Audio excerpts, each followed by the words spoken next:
Rick, with Santi, career high 23 points. He made 6 threes. He made those 4 in the first 8 minutes of the game. How important was obviously what he was able to do on the offensive end? It really is important. It reminded me of his first game here when he walked on the floor with 2 days practice against LSU. Remember, he came out and hit some shots like that. And he has struggled a little bit lately. And I think some of it is me maybe asking him to do a little bit too much.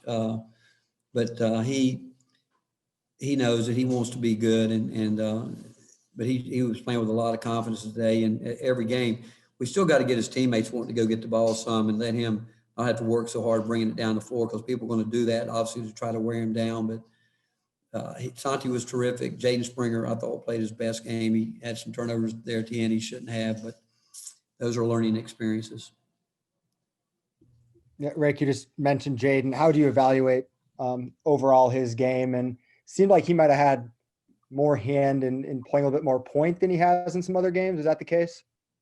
I thought he was really solid defensively, and he's going to learn so much as he continues to go. These next couple of weeks are going to be huge for he and Keon and, the other guys that we get out there. These minutes are really valuable. But Jaden handled himself really well today. He's a really gifted player, certainly offensively. I think he's deceptive in what he does. Made a great pass. We ran a little set to get him and Folky down there in a 2-man game, and he made a great pass to Folky, and Folky missed a dunk. But that's a great pass. That's just his talent, just seeing it and making the play. Jerry Stackhouse said that given Missouri's COVID issues and South Carolina's issues, that there's potential you guys will play back-to-back with Vanderbilt next week. Is that something you've had discussions about? We've heard it, but we don't know. We'll know, I would say. I just, on the radio show, he thought we'd know something definitely by tomorrow, but it might be, you might know something in the next couple. We don't know. By the time we get back to Knoxville, maybe we'll know. But that's something that we've heard as well.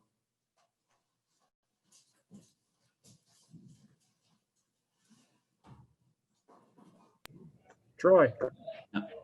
Rick, going back to Santi, I guess just how much have you seen him improve in terms of taking care of the basketball? And I guess just how important was it for you to kind of get him to do that after maybe he wasn't so great? Well, Troy, the big thing is he's got himself in shape. He's in so much better shape. And what he did a year ago, I will tell you, I've said it many times, it's unbelievable that he walks out of the NBA Academy, gets and when we are in total disarray of what's happened. You guys know I've talked about it many times, how many different ways we had to remake ourselves a year ago, but for him to come in and do what he's done. And then he obviously, as soon as the COVID hit, he went home. He was one of the last players to get back, but we appreciate the fact we told him what he had to do, and he came back in the best condition we've ever seen him. And he continues to do that. He's a smart player, crafty, all those, anything you want to put on it, but he's competitive. He's a very deceptive defender. I think I know for a fact his teammates love what he's about.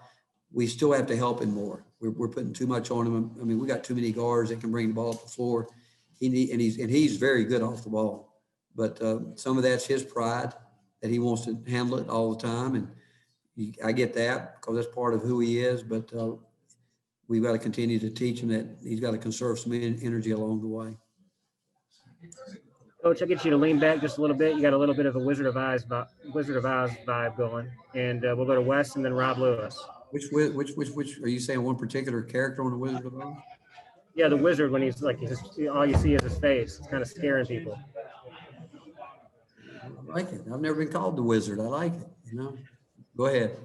Rick, when you look at the sort of the defense overall today, and then how do you square that with some of the rebounding numbers? Because you hold a team to 54 points, they shoot low percentage, but you got out rebounded by, I think, 8, and it was wider than that at times. How do you measure all those things? Well, we knew coming in that a big part of Texas A&M's game is rebounding. We knew that coming in, and we knew that we were going to have to. And there's so many different things, Wes, that go into it. If you're going to be a heavy gap team, you're giving teams, that means you're going to be closer to the basket. That means you're giving your opponent a chance to get a run and start, and you're going to have to be able to get turned around, get back, and try to make some contact and go get it. So again, I think our guys battled. We gave up 2 to start the game that we weren't real happy about. But overall, I do think our guys fought, and against a team that does an unbelievable job of rebounding the ball. You had a shot at being the Wizard of Westwood there, Coach. Well, that's true. I don't know if I'd have been the Wizard of Westwood. I could have been the Tin Man or the guy that doesn't have the brain, the Scarecrow. But I don't know the Wizard of Westwood. But on the game, Coach, you had two guys who led you in scoring on Wednesday, Josiah and Victor, who they had 17 each. Today they have 5 each. What does it say about your team that you have that much balance and you can seesaw like that offensively?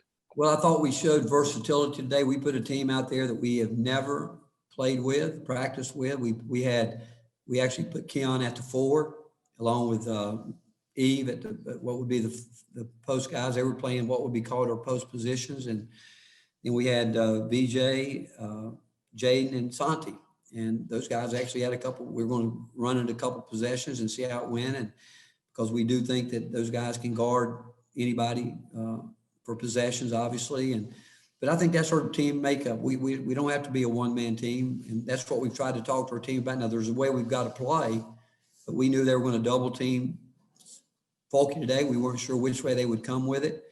For the most part, he did a good job of getting it out of there, and that's what got it sprayed around. That's what got us going early.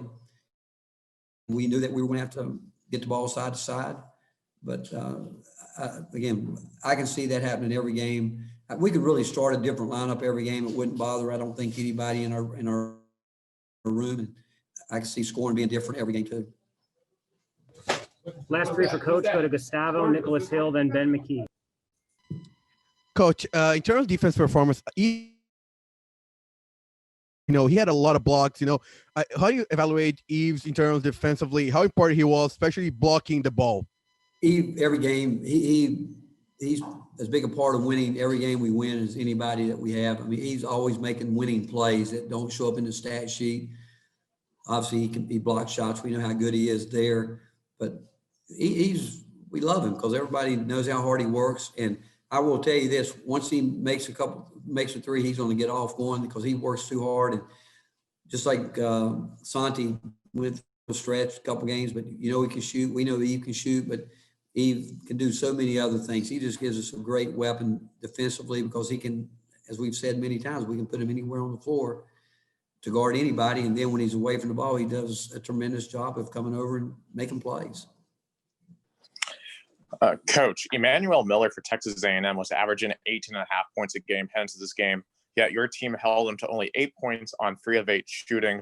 Just how big of an emphasis was that coming into this game for your defense to stop him from being as effective as he has been offensively?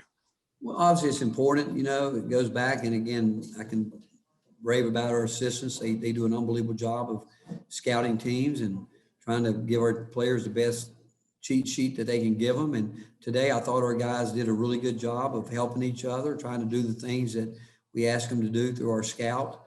And it's always a team effort. It's never going to be one guy, even though we know Eve anchors that defense. It's a multiple effort by a lot of different guys having to play against players like that. Coach, last year when you played A&M in Knoxville, you weren't too pleased with the rebounding and handling A&M's physicality. Were you pleased with handling A&M's physicality today?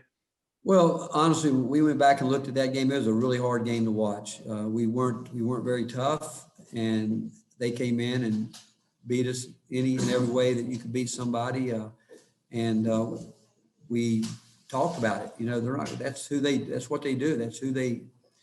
That's their part of their identity. Their makeup is that they're going to make you work on the boards. And so, yeah, we talked a lot about it. We knew we were going to have to rebound the ball. And with that said, overall, I mean, we want to win the rebounding battle, but I thought our guys held their own against the team and they're as good as anybody you're going to play against. Thank you, Coach. All right. Thank you, guys.